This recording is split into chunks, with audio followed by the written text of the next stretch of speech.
লন্ডনের কেলক কলেজে মুখ্যমন্ত্রী মমতা বন্দ্যোপাধ্যায় বক্তৃতা রাখার সময় সেই সময় বিক্ষোভ দেখানো হয় এসএফআই এর ইউকে শাখার তরফে। একাধিক প্রশ্নের মুখে পড়তে হয় মুখ্যমন্ত্রী মমতা বন্দ্যোপাধ্যায়কে। আর এবার সেই ঘটনায় অর্থাৎ কেলক কাণ্ডে এবার এসএফআই কে নিশানা করলেন তৃণমূল সাংসদ কল্যাণ বন্দ্যোপাধ্যায়। তিনি কি বলছেন? যে প্রশ্ন করার একটা ধরন থাকে, ভাষার অপব্যবহার, অসভ্যতা সিপিএম এর। এমনকি কল্যাণ বন্দ্যোপাধ্যায় তৃণমূলের ছাত্র সংগঠনের ভূমিকা নিয়েও প্রশ্ন তুলেছেন। তিনি বলছেন যে আমি তৃণমূল ছাত্র যুবদের ভূমিকায় খুশি নই। ভোটের সময় একটু আসে, সারা বছর আর কোনো কাজে দেখা যায় না। মুখ্যমন্ত্রী বলার পর আন্দোলনে নামবে তৃণমূল ছাত্র যুবরা? প্রশ্ন তুলছেন কল্যাণ বন্দ্যোপাধ্যায়। কেলক কলেজে বক্তৃতা দিতে গিয়ে বিভিন্ন প্রশ্নের মুখে পড়তে হয় মুখ্যমন্ত্রী মমতা বন্দ্যোপাধ্যায়কে। এসএফআই তাদের পক্ষ থেকে স্বীকারও করেছে যে এই প্রশ্ন তাদের কর্মীরা করেছিলেন। কল্যাণ বন্দ্যোপাধ্যায় রয়েছেন। কল্যাণদা, আপনার থেকে জানতে চাইব যে এই যে প্রশ্ন শিল্প সংক্রান্ত, প্রথমে তিনটে ভাগে প্রশ্ন হয়েছে আমরা দেখেছি। একটা হিন্দুত্ব নিয়ে প্রশ্ন হয়েছে, একটা শিল্প নিয়ে প্রশ্ন হয়েছে, একটা আরজিকর নিয়ে প্রশ্ন হয়েছে। আমি আপনার থেকে প্রথমে জানতে চাইব এসএফআই এর এই যে কর্মসূচি, সেটাকে আপনি কিভাবে দেখছেন? প্রশ্ন করাটাতে কোনো অসুবিধা নেই, প্রশ্নটা অনেকেই করতে পারে, কিন্তু প্রশ্নটাকে সুন্দরভাবে ভালোভাবে করতে হবে। প্রশ্নটার মধ্যে দিয়ে যদি বিদ্বেষ ছড়িয়ে দেন, সেই বিদ্বেষকে কেন গ্রহণ করতে হবে? প্রশ্ন তো সবাই করে। We are subjected to criticism, এটা সম্বন্ধে কোনো কিছু নেই, সবাইকারই। কিন্তু একটা ক্রিটিসিজম করার তো একটা তালিকা আছে। লন্ডনের মাটিতে দ্বারা অক্সফোর্ডে তুমি ভারতবর্ষের একটা অঙ্গরাজ্যের মুখ্যমন্ত্রীকে এসএফআই যে ভাষায় কথাবার্তা বলেছে, যে ব্যবহার, তাদের অঙ্গভঙ্গি, এ অসভ্যতার পরিচয়। এটা এক্সপেক্ট করা যায় না। এসএফআই এগুলো করে, সিপিএমের আজ কিছু নেই। সিপিএম এইভাবেই যথেষ্ট নোংরামি করছে। ছাত্র যুব, আমি খুব একটা হ্যাপি নয় ওদের performance. I let me very honest, I am not very happy. কেন? ইলেকশনের সময় একটু আসে থাকে, আমি সারা বছর খুব একটা দেখতে পাই না। জাগি হোক কেন, মানে কি কি ইস্যুতে দেখা উচিত? আমাদের, সে তো আমার অনেকগুলোই বলেছি। আরজিকর থেকে আই এম আনহ্যাপি। আরজিকরে তো যে স্টুডেন্টদের সাসপেন্ড করেছিল, সে তো আমাদের তৃণমূলের ছেলে ছিল রে ভাই। তাদের জন্য দাঁড়ানোর কি দরকার ছিল না?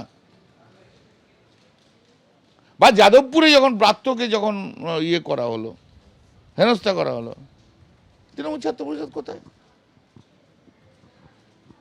কোনো মুভমেন্ট নেই। আমরা যুব থেকে করে আসছি তো দলটা। আপনারা জানেন দীর্ঘদিন ধরে আমরা দিদিকে কোথাও মানে উল্টো পাল্টা বলেছে বা ইয়ে হয়েছে, আমরা কি দিদির কখন বলবে যে তুমি মুভমেন্ট করো তার উপর বসে থাকবো, না বক্সি বলবে তার উপর মুভমেন্ট বসে থাকবো? স্পন্টিনিয়াসলি আমাদের জেলায় জেলায় প্রোগ্রাম হয়েছে, কলেজে, স্কুলে, কলেজে সব জায়গায় প্রোগ্রাম হচ্ছে। আমি সেখানটার একটা অভাব দেখতে পাচ্ছি। আমরা যে ভাবে ট্রেন্ড,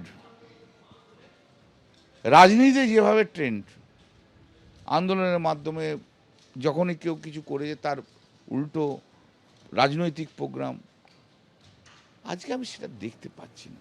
সৌগত রায় আপনার মতের আলাদা মত পোষণ করছেন। সৌগত তার নিজের মত আছে, সে নিজের মত বলবে, আমি আমার মত বলবো। আমি তো নর্থ 24 পরগনার এমপি নই, অতএব আমাকে তার সঙ্গে সহমত হতে হবে এমন কোনো কথা নেই। বলছেন যে ছাত্র যুব ভালোই কাজ করছে। সেটা ওনার মতে উনি করছেন, আমার মত আমার আছে, ওনার একটা মত আছে, আমার একটা মত আছে। ওনার মতটাকেই তো আমাকে করতে হবে না। তার সৌভাগ্যতা আবার একটু কম্পালশনও আছে, নর্থ 24 পরগনার এমপি। কম্পালশন? নর্থ 24 পরগনার এমপি মানে তৃণাঙ্কুর নর্থ। আমি আর কিছু বলবো না। কল্যাণ বন্দ্যোপাধ্যায়ের তবে এই বক্তব্য হচ্ছে তার নিজস্ব বক্তব্য, এবং তিনি বলছেন যে যুব আন্দোলনের সময় তিনি বারবারই মুখ্যমন্ত্রীর দিকে বা মমতা বন্দ্যোপাধ্যায়ের সঙ্গে যখন আঙুল উঠেছে তারা রাস্তায় নেমেছেন। এখন কেন ছাত্র বা যুব উইংস নামছে না সেটা নিয়ে তার প্রশ্ন রয়েছে। তবে দলের বিষয়, পুরো বিষয়টি কিন্তু দল দেখবে। ক্যামেরায় দীপ্ত চক্রবর্তীর সঙ্গে অর্ণব মুখোপাধ্যায়, এবিপি আনন্দ, কলকাতা। আপনারা শুনলেন কল্যাণ বন্দ্যোপাধ্যায়। তিনি বলছেন যে মুখ্যমন্ত্রী কখন বলবেন আন্দোলনে নামতে, তারপর তৃণমূল ছাত্র যুবরা আন্দোলনে নামবেন। কল্যাণ বন্দ্যোপাধ্যায় তৃণমূল ছাত্র যুবদের যেভাবে আক্রমণ করেছেন, সেই মন্তব্যে তার পাশেই দাঁড়িয়েছেন কুণাল ঘোষ। কুণাল ঘোষ বলছেন যে কল্যাণ বন্দ্যোপাধ্যায় অত্যন্ত সিনিয়র। আরজিকর কাণ্ডের সময় একেবারে সামনে থেকে দাঁড়িয়ে তিনি নেতৃত্ব দিয়েছেন, অনেক জুনিয়র ডাক্তারদের কেরিয়ার বাঁচিয়ে দিয়েছেন। কল্যাণ বন্দ্যোপাধ্যায় তার অভিজ্ঞতা, পর্যবেক্ষণ থেকে বলেছেন, সেটা অস্বীকার করা যায় না। শুনুন। কল্যাণদা অত্যন্ত সিনিয়র। কল্যাণদা আরজি করার সময় সামনে দাঁড়িয়ে নেতৃত্ব দিয়ে আদালতে অনেক ছেলে মেয়ের কেরিয়ার বাঁচিয়ে দিয়েছেন জুনিয়র ডক্টরের, এবং তিনি সরবও ছিলেন।